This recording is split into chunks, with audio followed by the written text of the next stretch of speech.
हे गुरुवर, नमोस्तु नमोस्तु नमोस्तु।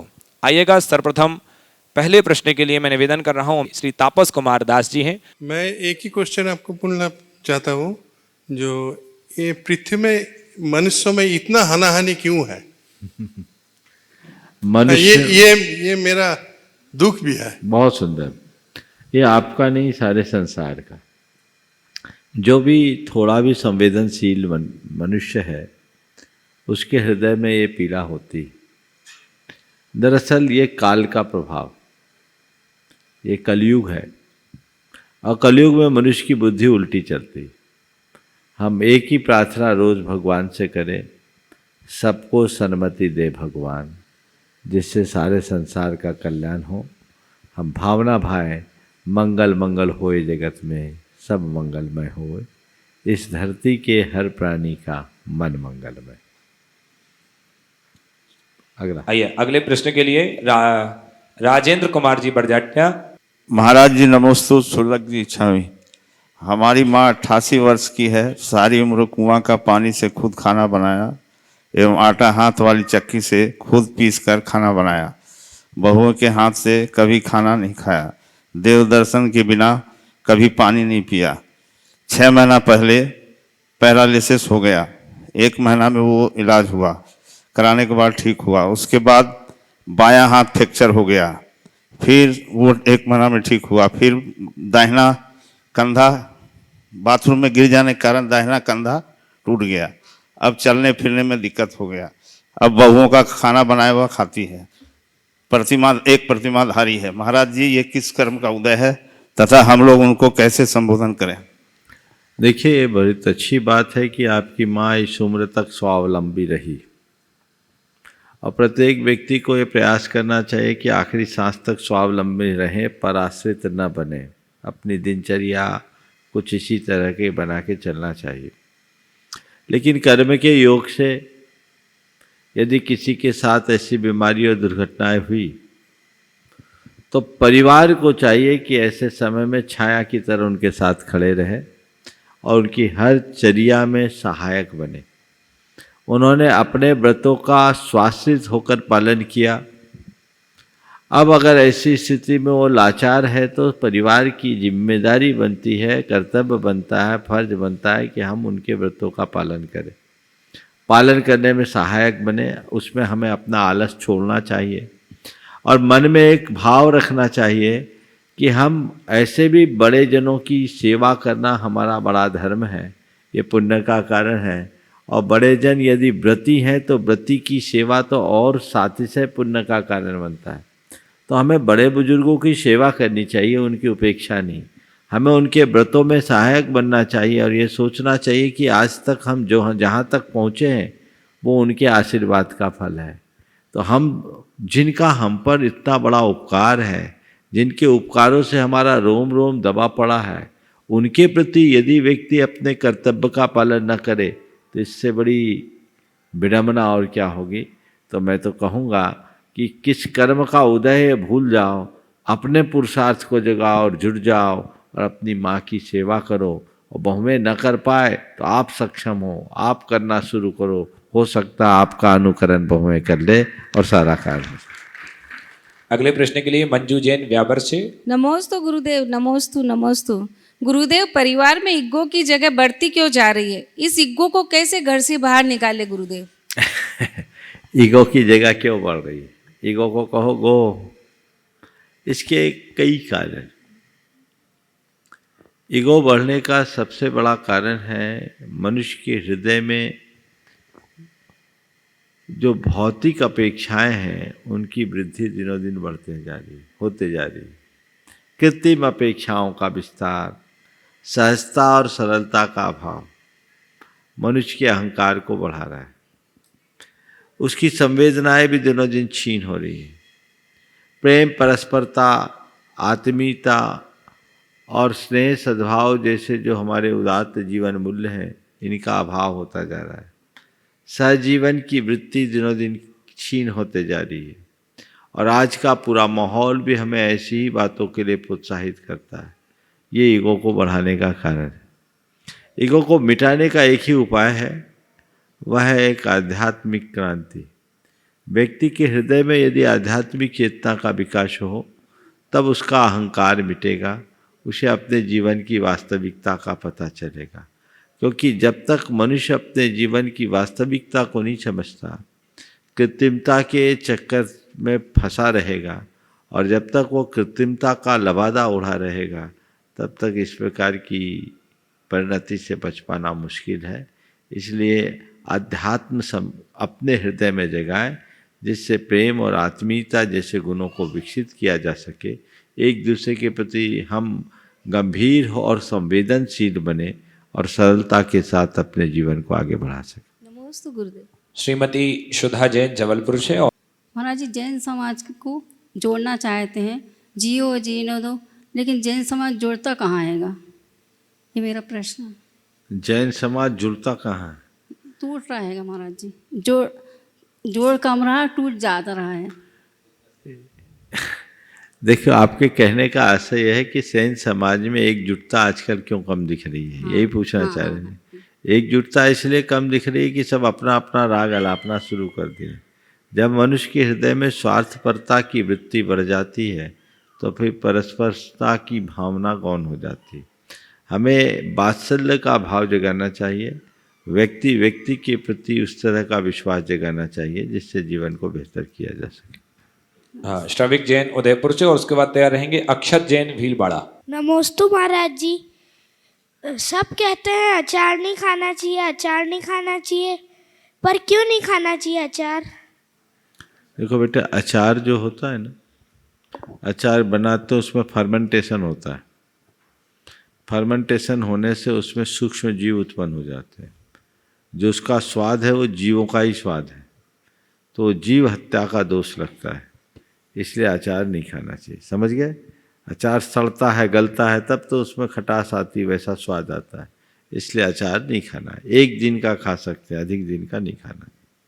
नमोस्तु महाराज चलिए, जी। अक्षत जैन भीलवाड़ा से। नमस्ते गुरुदेव। जब हम छोटी उम्र में जैसे 8 या 10 साल में कुछ पाठ या स्तुति करते थे तो उसमें कंसंट्रेशन केवल उस स्तुति के अंदर ही होता था, पर अब जब व्यस्त हो गए, वो ज़्यादातर स्तुतियाँ याद भी हो गई है, पर कंसंट्रेशन डाइवर्ट होता रहता है और स्तुति में मतलब स्तुति चालू के ख़त्म भी हो जाती है पर कंसंट्रेशन डाइवर्ट हो जाता है। तो इसको कंसंट्रेशन को बनाए रखने के लिए हमें क्या करना चाहिए? 8 वर्ष का बच्चा बनकर स्तुति करना शुरू कर दो। बाल भाव को जगाए बिना भक्ति भाव जगता नहीं। जब तुम्हारा 8-10 वर्ष की उम्र थी, बिल्कुल तुम्हारे मन में इतना छल छद्म नहीं था, दुनियादारी दिमाग में नहीं घुसी थी। अब जब तुम जवान हो गए हो तो वो सब बातें दिमाग में भर गई है, और जब ये सब बातें दिमाग में भरेगी तो फिर भगवान कहाँ से आएंगे? तो व्यक्ति को अपना मन सरल चित्त बना करके चलना चाहिए, एकदम सरल निर्मल।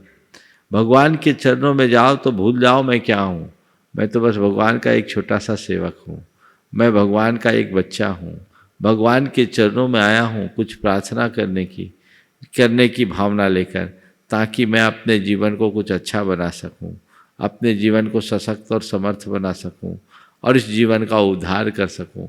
इस भावना से हम भगवान के पास आए। मन में ऐसा दास भाव आ जाएगा तो अपने आप भक्ति उमड़ेगी, लेकिन दिमाग में और बातें बैठे रहेगी तो भक्ति कभी नहीं टिक पाएगी। नमस्ते गुरुदेव। श्री मनोज कुमार जैन सागर मध्य प्रदेश से। नमस्ते महाराज जी।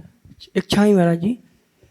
महाराज जी, पत्ती और फूल में एक इंद्रिय जीव है, उसको तोड़ने से दोष तो लगता है, लेकिन अगर अपन उसको पत्ती और फूल का पानी बना के अगर अपन साधु को उबाल के उसको पानी बनाकर साधु को देते तो अपन को दोष लगता है कि नहीं लगता? अपन ये बताओ, तुम खाना पकाते हो तो उसमें आग जलाते हो कि नहीं? जी महाराज जी।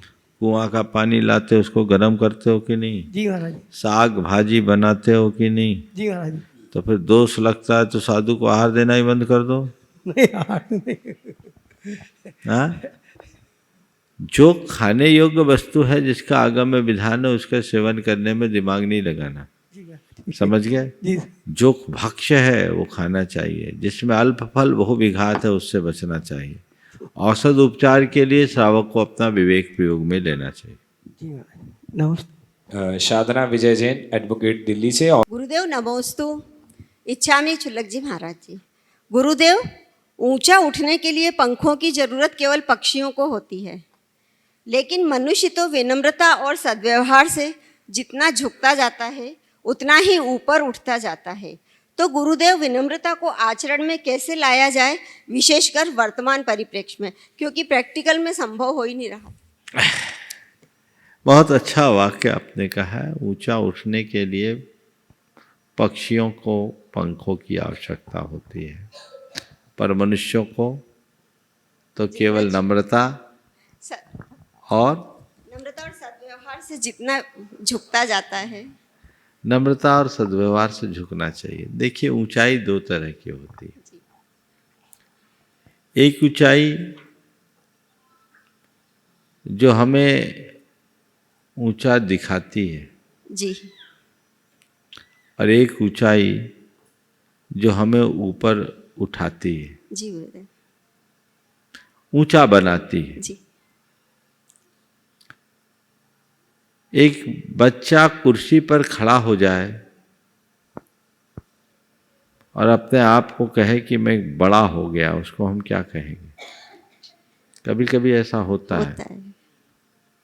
छोटा सा बच्चा कुर्सी पर खड़े होकर अपने पिता से कहता है कि पापा देखो मैं कितना बड़ा हो गया, आपसे भी बड़ा हो गया। उसके पिता मुस्कुराते हैं, हाँ बेटा तू सचमुच में बड़ा हो गया, लेकिन अंदर से समझते हैं कि इसकी ऊंचाई क्या, हकीकत क्या है। जिस दिन कुर्सी से नीचे उतरेगा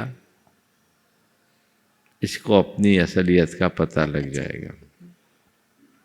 संसार के बहुत सारे लोग कुछ इसी तरह की ऊंचाई पर विश्वास करने लगे हैं। जी, पद, प्रतिष्ठा, ओहदा, पैसा और प्रभाव की कुर्सी पर खड़े होकर लोग ये सोचते हैं कि मैं बहुत बड़ा हो गया, उस पर खड़ा होकर जो स्थायी नहीं है, जी, उस पर खड़ा होकर जो उसका नहीं है, उस पर खड़ा होकर जिसका भरोसा नहीं है, और उस पर खड़ा होकर जो केवल सपना है और जिसमें प्रतिस्पर्धा है।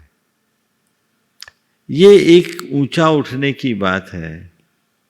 और दूसरी है, व्यक्ति उम्र सापेक्ष ऊंचाई को छूता है, शरीर ऊंचा होता है तो वो कभी घट नहीं सकती। जो नैसर्गिक रूप से आगे बढ़ता है उसमें स्थायित्व रहता है, और जो कृत्रिमता को साथ लेकर के चलता है उसमें अस्थायित्व रहता है। अपने आप को ऊपर उठाइए, केवल ऊंचा दिखाइए मत। जी, ऊपर उठाने के लिए हमें गहराई सापेक्ष ऊंचाई का स्पर्श करना चाहिए। जैसे पेड़ है, पेड़ जितना ऊपर उठता है उसकी जड़ें उतनी गहरी होती है। जिस मनुष्य के जीवन में नम्रता, सरलता, सद्भावना, परस्परता, सहयोग जैसे उदात्त गुण जितनी अधिक मात्रा में विकसित होते हैं उसका व्यक्तित्व उतना ऊंचा उठता है। और जो इन गुणों के अभाव में केवल बाह्य आलंबनों के बल पर अपने आप को ऊंचा दिखाने की कोशिश करता है, वो कहीं का नहीं रहता। एक व्यक्ति है जो सबके सिर पर बैठने की कोशिश करता है, और दूसरा व्यक्ति वह है जिसे दुनिया सिर पर बैठाने के लिए पागल होती है। एक व्यक्ति है जो सबके सिर पर बैठने की कोशिश करता है, और दूसरा वह है जिसे दुनिया सिर पर बैठाने के लिए पागल होती है। जो सिर पर बैठने की कोशिश करते हैं लोग उन्हें पांव तले कुचल देते हैं, लेकिन जिसे दुनिया सिर पर बैठाने के लिए पागल होती है उसे भगवान की तरह पूछते हैं। अपना व्यवहार ऐसा करो, कभी किसी के सिर पर बैठने की कोशिश मत करो। ऐसा आचरण करो कि लोग तुम्हें सिर पर बैठाने के लिए बेताब हो उठे। और वो तभी संभव होगा जब नम्रता जैसे उदात्त जीवन मूल्यों को आत्मसात करेंगे। बड़ा वो नहीं जिसके पास बड़ा ठाठ हो, बड़ा वो है जिसके पास आने वाला हर आदमी अपने आप को छोटा महसूस न करे, जो छोटे के लिए भी छोटा बन जाए और बड़ों के साथ बड़ा रह जाए, वही बड़ा है, जो नम्रता का एक आदर्श है।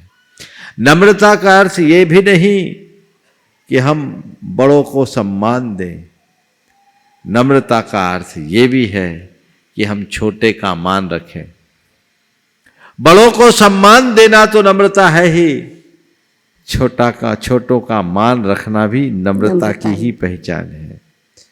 हमारे पास एक छोटा प्राणी भी आ जाए तो नम्र व्यक्ति की एक खासियत है कि उसे उपेक्षित और तिरस्कृत करके नहीं भेजेंगे, लेकिन अगर अभिमानी होगा तो उसे कमतर आंक करके उसकी उपेक्षा कर देगा। तो जिस व्यक्ति के हृदय में अभिमान होता है वो सबके हृदय में स्थान नहीं बना पाता, और जो नम्रता की प्रतिमूर्ति होते हैं वे सबके हृदय सम्राट बन जाते हैं। नमोस्तु गुरुदेव। अगले प्रश्न के लिए संध्या साधना जैन अहमदाबाद से, और उसके बाद तैयार रहेंगी आशा जैन ट्रस्टी गुनाइदन।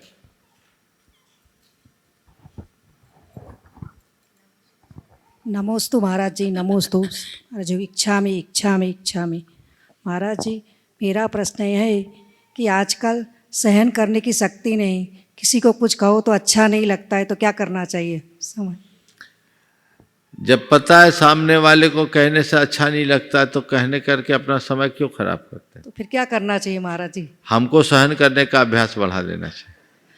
वो ना सहे तो हम सहे, और दोनों ना सहे तो फिर क्या है? हमें जितना बने उतना सहन करने का अभ्यास करना चाहिए। नमोस्तु महाराज जी, नमोस्तु। अगला प्रश्न लेकर के आएंगी श्री क्या नाम था? आशा। हाँ, आशा जैन गुणायतन ट्रस्टी। चरणों में शत नमन। सुलग जी महाराज के चरणों में इच्छा में। गुरुवर, गणधर वलय पूजा का में हम किन देवताओं की आराधना करते हैं और इस पूजा का क्या महत्व है, और पुण्यावाचन क्या हम लोग स्त्रियां कर सकती हैं क्या? देखिए, गणधर वलय क्या है? गणधर हमारे 24 तीर्थंकरों के जो प्रमुख शिष्य होते हैं गणधर कहलाते हैं। उनका वलय यानी समूह, सामान्य रूप से शब्दार्थ ही है। जैन परंपरा में, खासकर दिगंबर परंपरा में गणधर वलय का बड़ा महत्व है। प्रत्येक मांगलिक कार्यों में गणधर वलय के पाठ का विधान है। मैंने अनेक बार इस विषय पर प्रकाश डाला है। कोई को अगर मुनि दीक्षा लेनी है या दीक्षा लेनी है तो उससे पूर्व गणधर वलय विधान कराया जाता है। हम लोग पाक्षिक प्रतिक्रमण की जब प्रक्रिया शुरू करते हैं तो उसमें गणधर वलय के पाठ से शुरुआत करते हैं, क्योंकि अंतस्करण की शुद्धि का निमित्त है। आप लोग भी कोई भी काम करते हैं तो मंगलम भगवान वीरो मंगलम गौतमो गणि बोलते हैं, या गौतम गणेशाय नमः, गौतम गणधराय नमः की युक्ति करते हैं। नित्य की पूजा में भी आप परमर्शी मंडल के रूप में गणधर स्तुति ही करते हो, गणधर वलय ही नित्य प्रकंपाद आदि जो बोलते हैं। आपने पूछा इसमें किन देवताओं का स्मरण है? इससे किसी देवता का स्मरण नहीं है।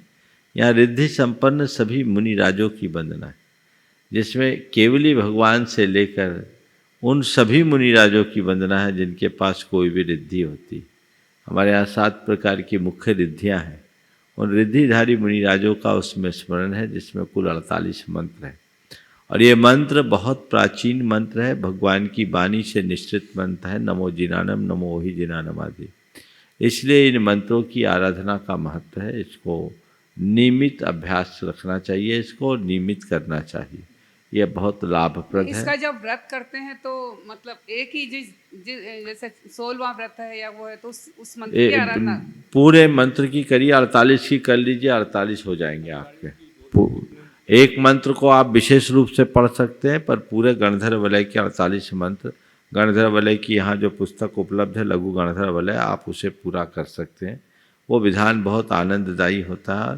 प्रत्येक मंत्र को 9 बार दोहराते हैं, उसमें एक अलग आनंदानुभूति होती है। आपका जो दूसरा सवाल है पुण्याह वाचन का, पुण्याह वाचन है क्या? एक प्रकार का मंगल आशीर्वाद है। कोई विधानकर्ता पुण्याह वाचन करे तो उत्तम है। ये कोई पूज्य पुरुषों या विधानाचार्यों के मुख से होना चाहिए पुण्याह वाचन के लिए। पर यदि ऐसा नहीं है तो चूँकि यहाँ हम औरों के लिए कर रहे हैं, महिलाएं कहे तो कह सकती है, लेकिन कहना का कोई अनिवार्य नहीं है कि वो खुद करे, कोई पूज्य जन के मुख से ही कराना चाहिए। नमस्ते। अगला प्रश्न है श्रीमान NL जैन साहब, कोषाध्यक्ष गुणाईतन। और मंचासीन गुरुओं को सादर नमन वंदन। महाराज श्री, एक व्यक्ति में एक इनर चाइल्ड होता है, हर व्यक्ति में, चाहे शुरू से लेकर के जन्म तक या मृत्यु तक, उसके बीच में एक छोटे एक शिशु का एक होता है रूप, जिसको इनर चाइल्ड बोलते हैं। और मनोवैज्ञानिकों ने स्ट्रेटेजिक थेरेपी बोला है इसको। महाराज जी, मेरा इसके संबंध में एक प्रश्न ये है कि व्यक्ति अपने आप को कैसे इन गुणों से जोड़ कर रखे कि वो व्यक्ति जो है ना वो बच्चे की तरफ से रहे। व्यक्ति अगर अपने आप को बच्चा बनाए रखना चाहता है तो बहुत सरल सा उपाय, सदैव अपने माँ बाप को सामने रखें। तुम कितने भी बड़े हो जाओ, माँ बाप के सामने बच्चे ही रहो। समझ गए? माँ बाप को माँ बाप की तरह रखो। पर ये विडंबना है कि बच्चा बड़ा हो जाने के बाद माँ बाप को भी भूल जाता है, बल्कि बच्चा माँ बाप को ही बच्चा मानना शुरू कर देता है। ये गड़बड़ है, ये उसका अहंकार।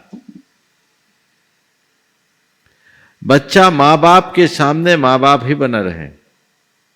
आपके मोदी जी अपनी माँ के पास गए तो प्रधानमंत्री की हैसियत से नहीं गए, एक बेटे की हैसियत से गए। कितना बड़ा आदर सुनने उपस्थित किया। ये क्या है? एक जगह व्यक्ति अपने शिशु रूप को कभी छिपा नहीं सकता, वो है माँ और पिता। तो ये रखे कि बस मेरे कोई माँ बाप है और उनके आगे मैं हूं, और भगवान तो त्रिलोकीनाथ है, उनके सामने अगर वो भाव चले जाए तो ये दोनों जगह हम बड़ी सरलता की मूर्ति बन सकते हैं, अपने भीतर के उस शैशव को उद्घाटित कर सकते हैं। नमोस्तु महाराज श्री। बाल ब्रह्मचारिणी किरण दीदी जी और मुनिराज के चरणों में कोटिशः नमन। मंचासेन शुल्लक जी महाराजों को इच्छा में। मन आज बड़ा व्यथित है। जिनकी एक मुस्कुराहट से, जिनकी एक ओम शांति या आशीर्वाद है, ऐसे वचन सुन के हमारे सारे संकट दूर हो जाते हैं, सारी पीड़ाएं शांत हो जाती हैं। उनके चरणों में 4 पंक्तियां कह के मैं आपसे कुछ कहूँगी। दीर्घायु हो पूर्णायु हो आप शतायु हो, आप शतायु हो। हम सबकी आयु लग जाए आप चिरायु हो, आप चिरायु। शाश्वत हो शासन गुरु तेरा, शाश्वत हो शासन गुरु तेरा, शरण भी शाश्वत हो। मेरे चारों धाम के तीर्थ विद्यासागर हो, मेरी श्रद्धा मेरी भक्ति मेरे गुरुवर हो। मेरे चारों धाम के तीर्थ विद्यासागर हो।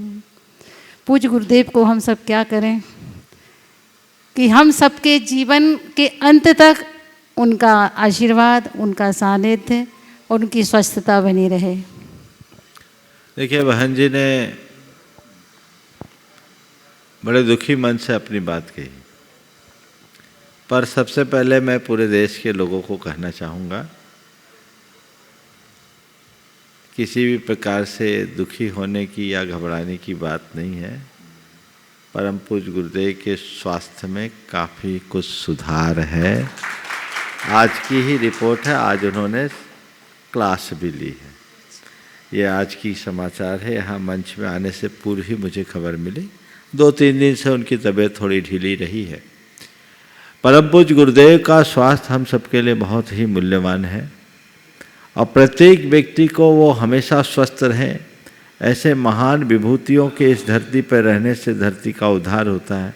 इसलिए हमारी भावना भानी हमेशा होनी ही चाहिए कि आयु लगे तो हमारी भी लग जाए पर उनकी छाया हमें मिलते रहे। इसलिए सभी लोग भावना भाएं कि परम पूज्य गुरुदेव पूरी तरह स्वस्थ रहें। वे एक साधु हैं और साधु महान साधक हैं और वे ऐसे ही होते हैं जो सबका कष्ट अपने ऊपर ले लेते हैं और सबका कष्ट अपने ऊपर लेकर सबको संभाल लेते हैं।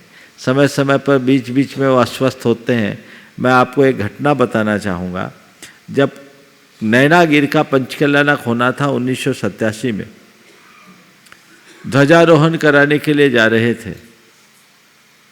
रास्ते में उन्हें एक करोदा का कांटा लगा और वो भी पाँव के टखने में, बहुत तीक्ष्ण कांटा। और करोदा का कांटा जो होता है बहुत तीखा होता है, जहरीला जैसा होता है, दर्द बहुत था। लंगड़ाते हुए वो आए। जब करोदा का कांटा लगा तो गुरुदेव के मुख से निकला अब सब ठीक होगा। हमने एक दो बार, उस समय हम क्षुल्लक थे, बहुत छोटे से थे, महाराज लोगों ने भी संग के बोला, हर जी आपने क्या बोला ये सब ठीक होगा? बोला आप ठीक हो जाएगा। बात को उनने पलट दिया, बोला अब ठीक हो जाएगा, लगा है थोड़े दिन में ठीक हो जाएगा। करीब करीब 15 दिन में उन्हें ठीक हुआ।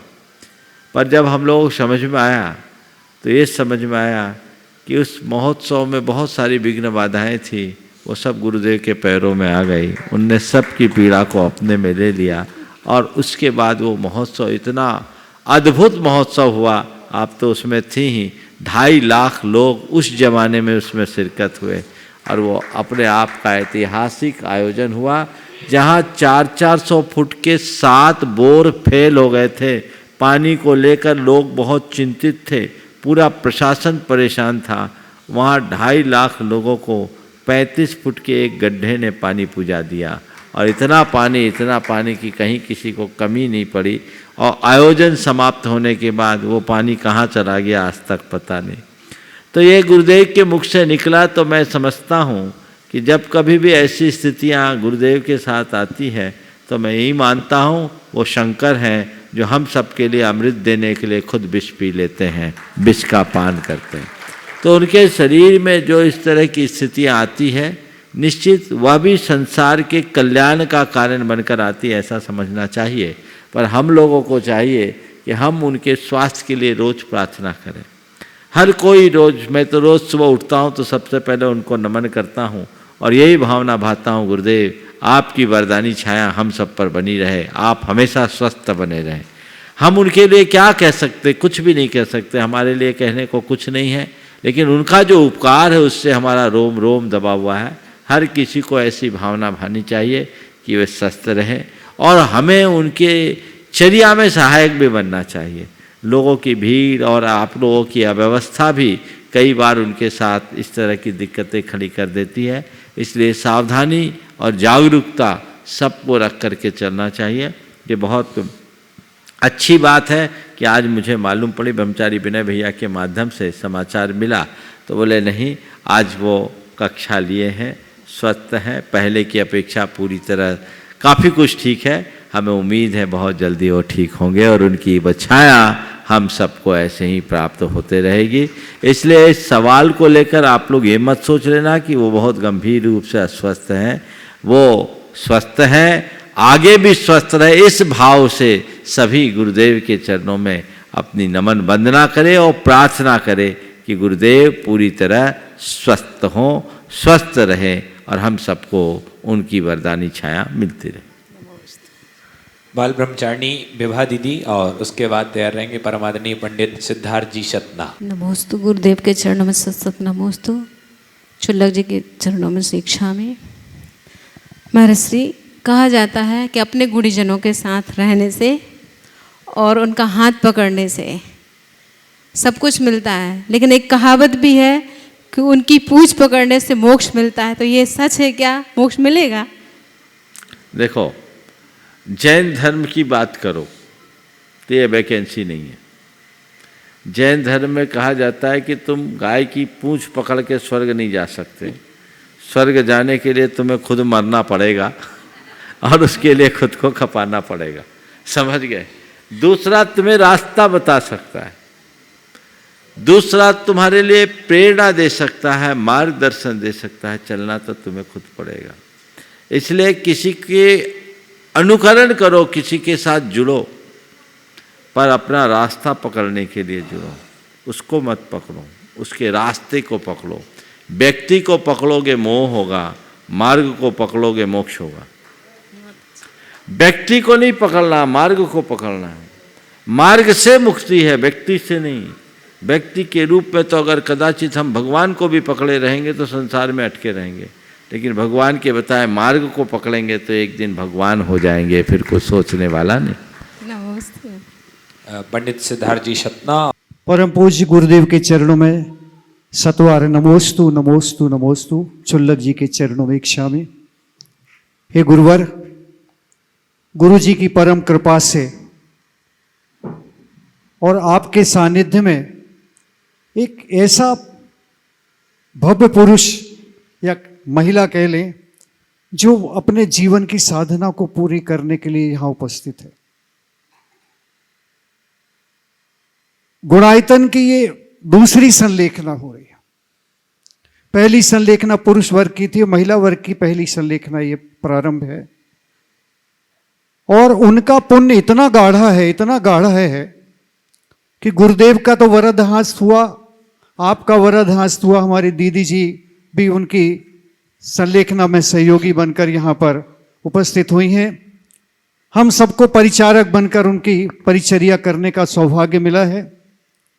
मैं पूछना चाहता हूँ, उनके पास जब भी बैठते हैं, 5-7 दिन हो गए लगातार बैठते, और देखता हूँ, मैं अपने व्यक्तिगत भावों से देखता हूँ तो इनके अंदर इतनी शुचिता है, इतनी शुचिता, पवित्रता है, मन से झलकती है, वचन से झलकती है, काया से झलकती है। देखकर मन प्रफुल्लित प्रसन्न होता है। ये इतना पुण्य गाढ़ा उन्होंने किया है, और इसका परिणाम हम ये पूछना चाहते हैं कि ये उनका ही पुण्य है कि उनके परिवार का भी है, हम लोगों का भी है, और पूरे गुणायतन परिवार का है। देखिए, जीवन का अंत संलेखना पूर्वक करना जीवन की सबसे बड़ी उपलब्धि है, और यह संयोग बिरलों को ही मिलता, हर किसी को नहीं मिलता। आपने जिनका उल्लेख किया, निश्चित वो बहुत भाग्यशाली, पुण्यशाली जीव, पिछले 15 वर्षों से व्रती जीवन जीते हुए यहाँ रह रही, अपना जीवन बिता रही नंदलाल जी साहब, और वो ये यहाँ संस्था की सेवा कर रहे थे, और वह साधु सेवा करते हुए अपने व्रतों का पालन कर रही थी। अब योग ऐसा बना, जीवन का जब अंत आने के लक्षण दिखते हैं तो हमारे यहाँ कहा जाता है, राजा राणा छत्रपति हाथिन के असवार, मरना सबको एक दिन अपने अपनी बात।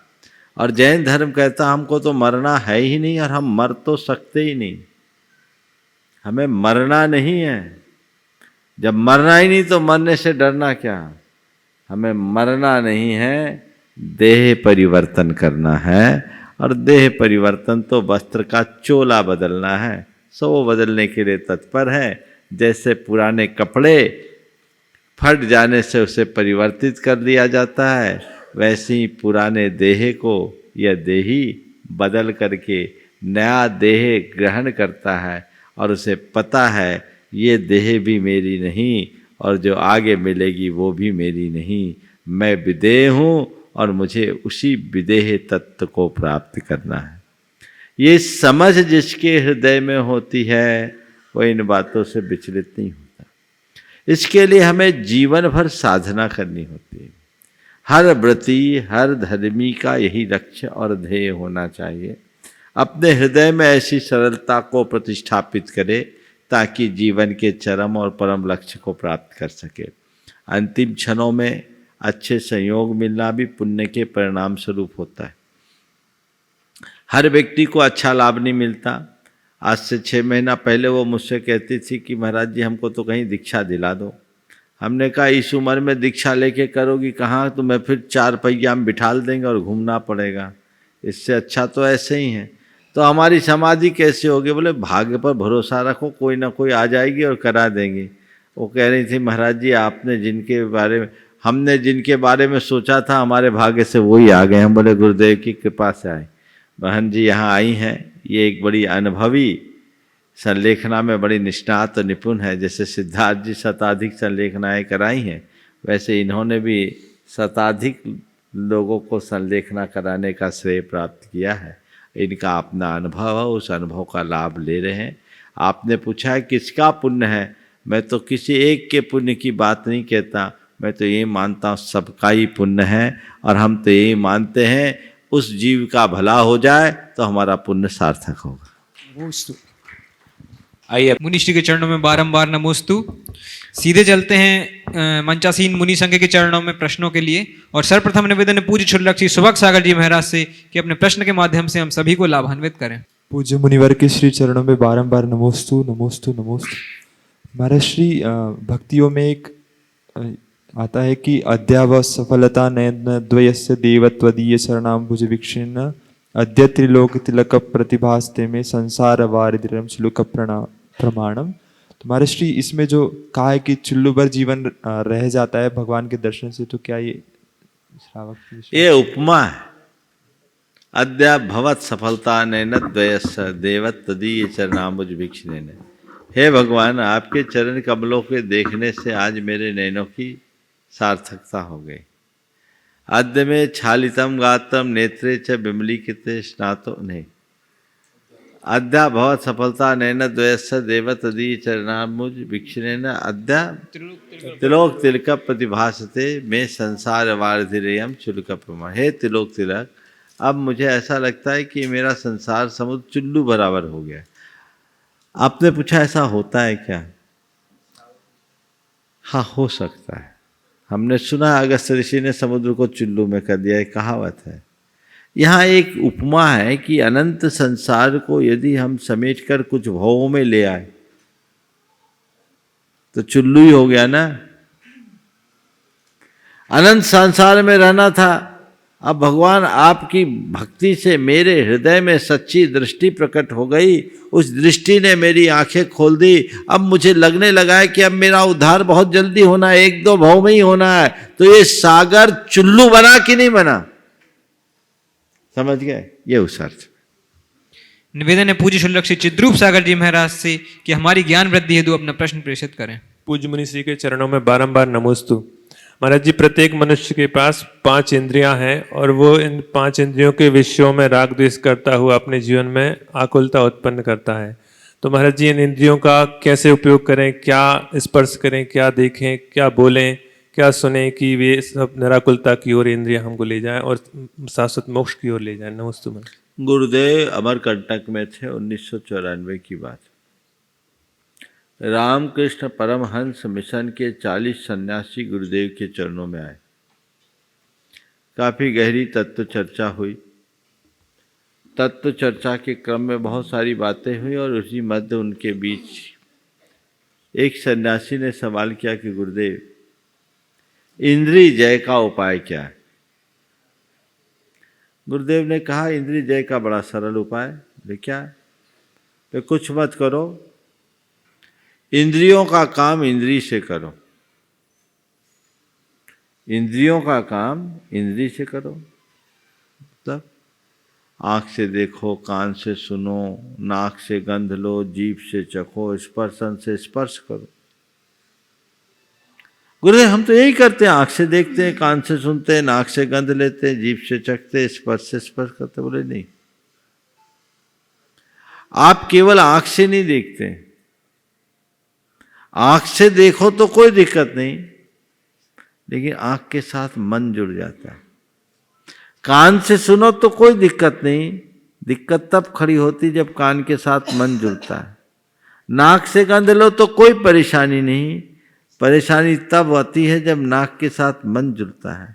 जीभ से चखना है, चखो, कोई हानि नहीं, मुश्किल तब खड़ी होती है जब जीभ के साथ मन जुड़ता है। हर इंद्रिय जब तक अपना काम करती है तब तक कोई खलबली नहीं, लेकिन इंद्रिय के साथ जब मन जुड़ जाता है तो सब कुछ गड़बड़ गड़बड़ हो जाता है। होता है ना?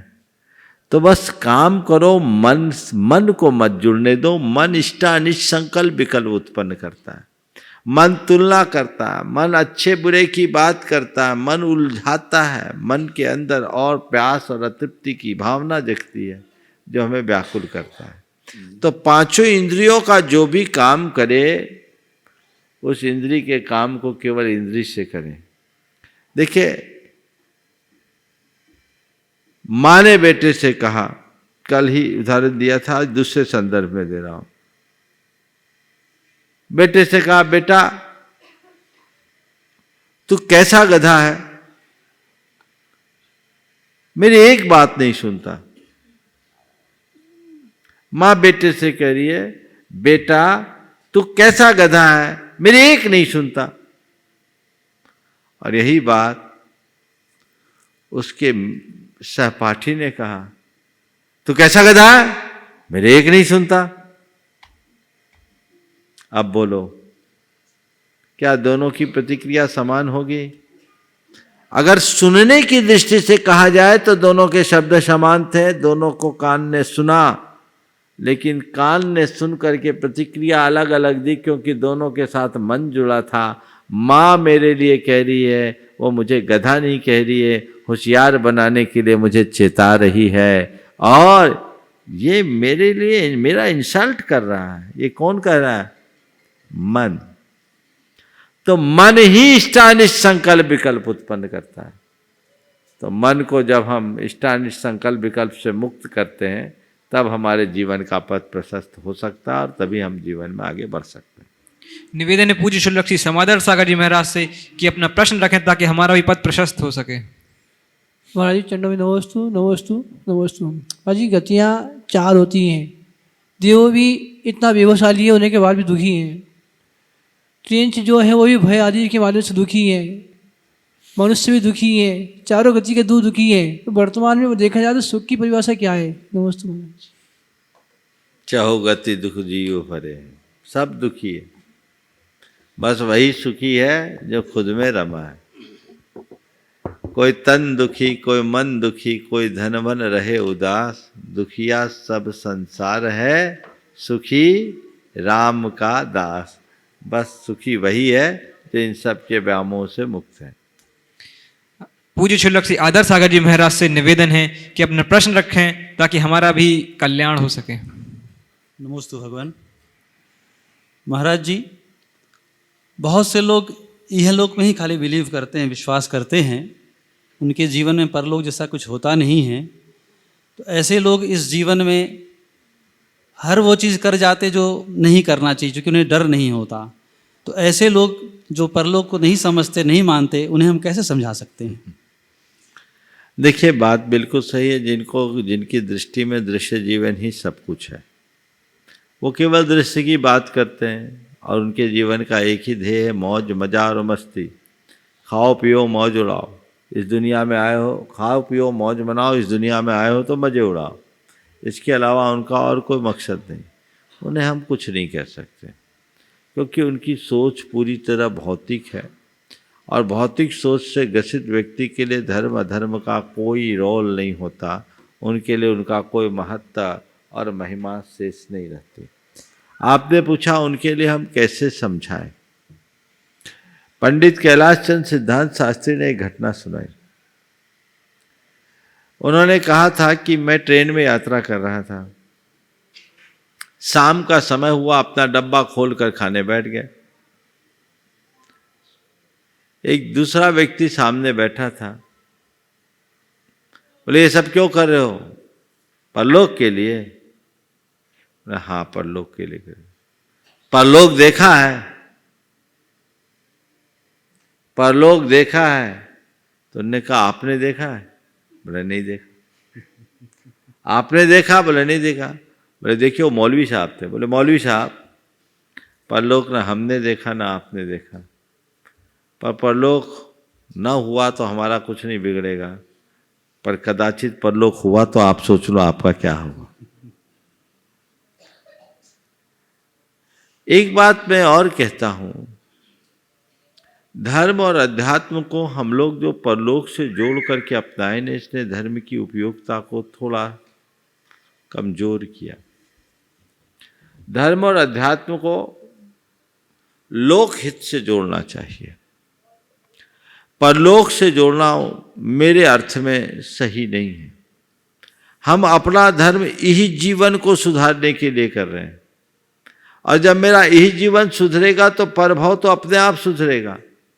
लेकिन हम जब ये जोड़ देते कि परलोक में हमको धर्म करने से पुण्य मिलेगा, हम स्वर्ग जाएंगे, हमको ये मिलेगा वो मिलेगा, तो आज की पीढ़ी को ये सब बातें हजम नहीं होती कि भैया ये तो मरने के बाद मिलेगा, क्या पता मिलेगा कि नहीं मिलेगा। मैं आपसे कहता हूँ किसी को ये मत बोलो कि धर्म करोगे तो मरने के बाद स्वर्ग मिलेगा। उन्हें ये समझाओ कि बेटा धर्म कर, जीते जी स्वर्ग बन जाएगा। जीवन को स्वर्ग बनाओ। परलोक को सुधारने के लिए धर्म मत करो, इलोक को सुधारने के लिए धर्म करो। और जो धर्म इलोक को नहीं सुधारता वो परलोक को क्या सुधारेगा। इलोक को सुधारने वाला धर्म नगद धर्म, और परलोक को सुधारने वाला धर्म उधार धर्म है। उधार में उधार नहीं। आज नहीं सुधरा तो कल कैसे सुधरेगा। आज को सुधारोगे तो कल सुधरेगा।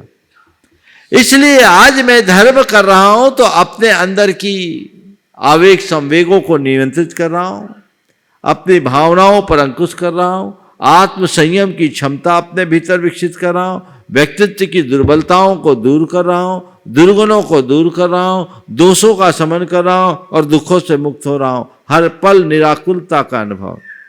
किसी ने एक बार मुझसे कहा, महाराज जी इस पंचम काल में मोक्ष नहीं है तो मुनि क्यों बने? बोले मैं मोक्ष पाने के लिए मुनि बना ही नहीं।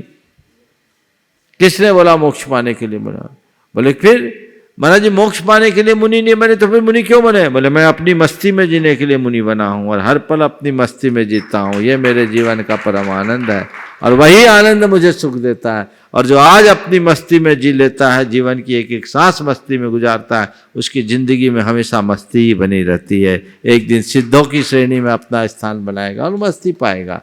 क्यों ना हम धर्म के तात्कालिक लाभ को लोगों के बीच रेखांकित करें। आज मैं अच्छे से धर्म साधन करूंगा तो मेरे परिणाम निर्मल होंगे, मेरे भाव विशुद्ध होंगे, मेरी परिणति अच्छी होगी, मेरे व्यक्तित्व में निखार आएगा, मेरे चेतना का विकास होगा, गुणात्मक विकास होगा, परिवर्तन होगा और मैं सुखी जीवन जी सकूंगा।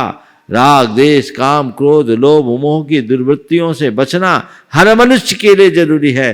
कोई व्यक्ति कितना हो, बड़ा क्यों ना हो, जिसके मन में जितनी लालसा हो, जिसके मन में जितना अभिमान हो, जिसके मन में जितनी काम क्रोध की दुर्भावनाएं हो, उससे पतित मनुष्य संसार में कोई कहाँ होगा।